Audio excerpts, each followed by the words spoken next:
Hi, I'm Bennet Davis, and I'm doing pain medicine here at Desert Sky.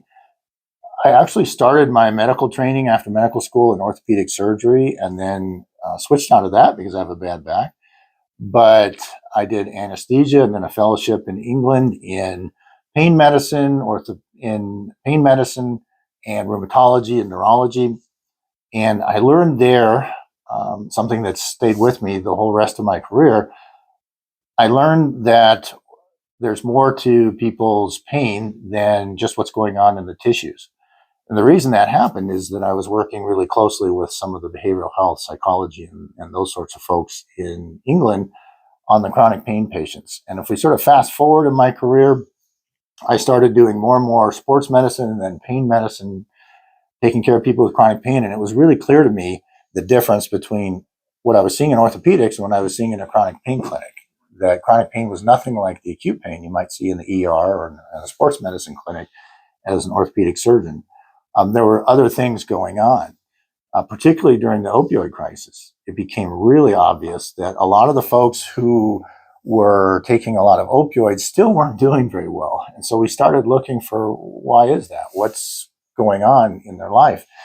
And it turns out that for many people, not everybody, but many people with chronic pain, um, we had to pay attention to what's going on in their nervous system. And I can explain what that means, not just the tissues. So if someone says, my back's hurting, if that was an acute issue, if it happened just the other day, lifting something, we're pretty confident that something happened in the back and the tissues in the back.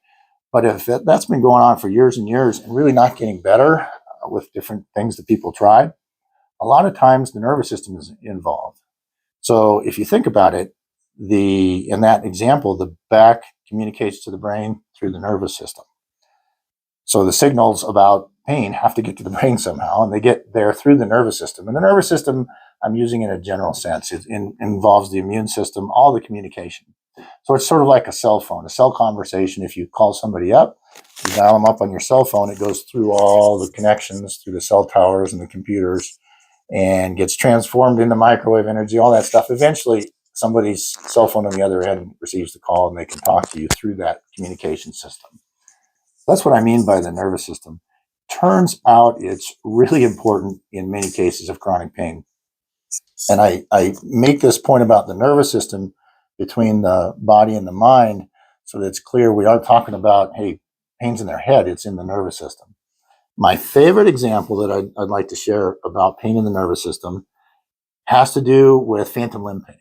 And if people are familiar, know what that is, it's maybe someone's lost a leg in a train accident or a motorcycle accident or somehow. And after that happens, they perceive that their leg is still there and that it's hurting, particularly around the foot and the ankle. That's what phantom limb pain is. So there's no foot, no leg, but there's still pain there. And if you do brain scans, you'll see that their pain circuits are red hot. They're really spinning. They're having real pain. And it's coming from where? It's obviously not the tissue. It's not the foot because there isn't a foot.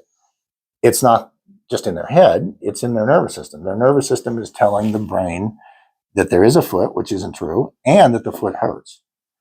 So that's an example that I'll throw out there of pain in the nervous system. And that sort of leads into the next sort of thing we'll talk to people about sometimes is, well, what do you do about that? So we're kind of early days of what to do about pain in the nervous system.